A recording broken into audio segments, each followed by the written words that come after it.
Hey beautiful people, and welcome back to my YouTube channel, The Pertinent Influence. If you haven't subscribed, please hit the button below, and if you have done so already, thanks for being part of the Pertinent tribe. So today's video is all about me sharing my experiences as somebody who majored in criminology and criminal justice.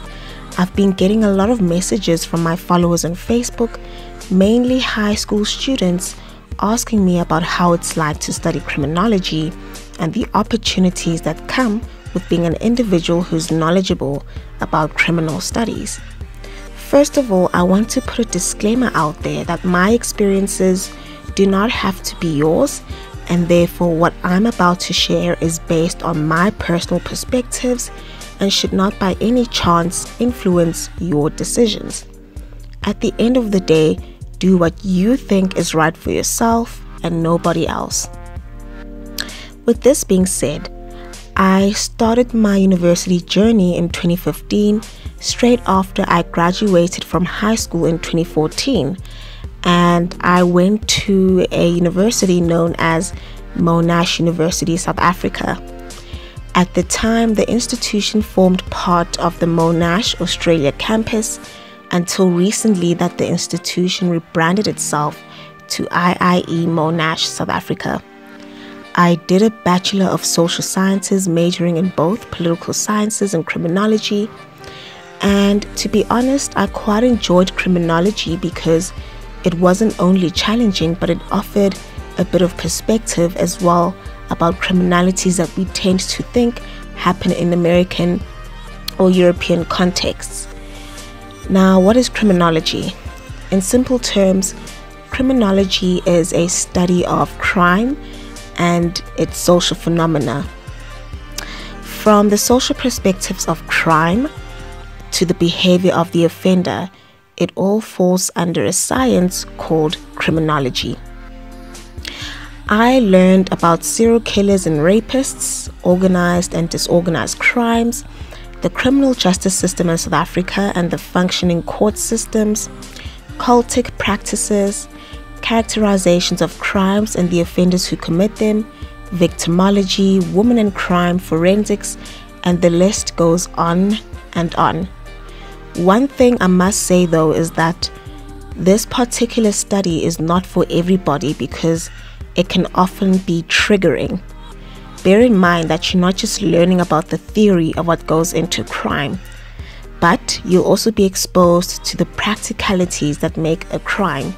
For example, the likes of Jeffrey Dahmer, who would sexually assault his victims and thereafter dismember them whilst eating their body parts.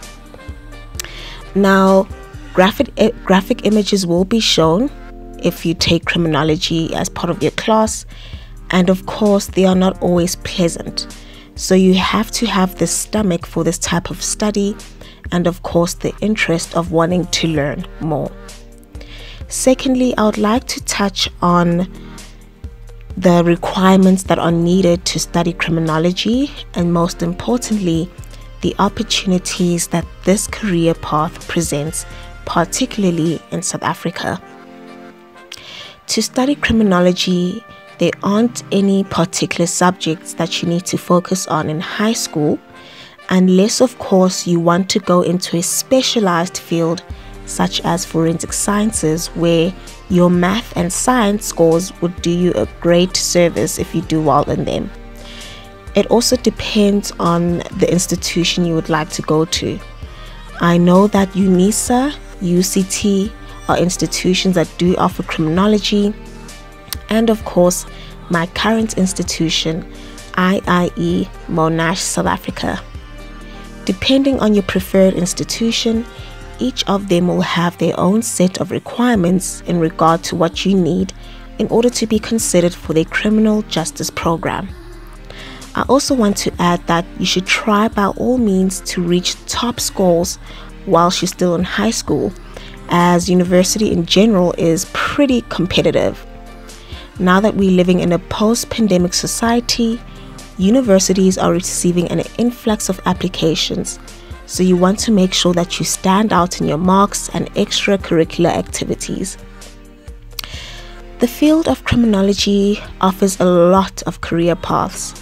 For example, you can become a forensic scientist, a criminologist, a corrections officer, a criminal psychologist, a criminal lawyer, a police officer, a private investigator, a criminal profiler, a prison psychologist, a professor, a victimologist, etc., etc. The world is really your oyster.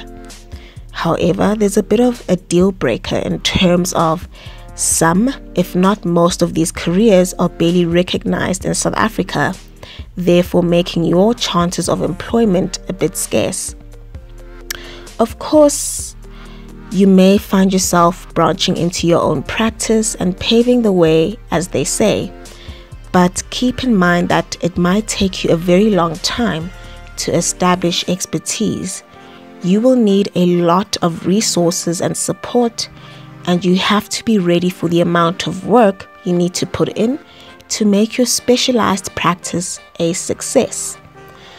I really don't want to discourage any of you from following your passions, and in fact, I'm the type of person who insists that you should go for it. But it's also important that I lay it out there, especially for those who may not have an entrepreneurial bone in their body and prefer to work under someone else.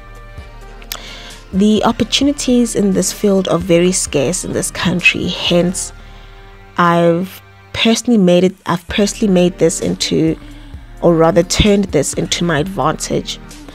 My curiosity about criminality and my love for human rights has led me on my journey to becoming an international human rights and criminal lawyer who is going to specialize in transnational organized crimes.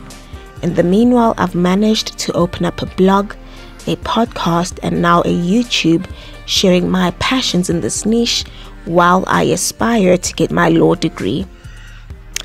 If there's a will, there's definitely a way. However, it needs your full-time commitment to it. So, here are my 5 top tips for my criminology aspirants. Tip number 1, do your research and make sure that criminology is a subject you want to pursue into university and further. Is this the field you want? Where do you want to study it? Do you plan to practice locally or abroad, or maybe even virtually? Think about this important decision. Tip number 2, be as competitive as you can. You want to stand out as best as you can so that you become the cream of the crop for universities to reach out to you. Tip number 3, don't study criminology because you think it's cool and a trendy topic. Many of the topics you'll address if you do take criminology, as I've said previously, can be very, very triggering, so you do have to prepare yourself for that aspect as well. Tip number 4, once you're doing the subject, study, study, and study. Complete your assignments, write your essays, read the long readings because yes, they'll definitely be there. Know your case studies, be attentive, take notes, and most importantly, ask questions. As much as the subject is hands-on theory, it doesn't mean it won't be challenging. I can't tell you guys how many times I sat in my room trying to understand criminological terms, which most are in Latin and can also apply in the field of law. Also having to link up certain terminologies to fit the behavioral descriptions of the offender. The work is real, so take it seriously. And my last tip is that if you really want it, you'll get it. As much as South Africa still has quite a long way to go before the industry starts to bloom as it should, pave your own path and don't wait for people or the government to do it for you. I really encourage you guys to reach for the stars and don't allow others and circumstances to stand in your way.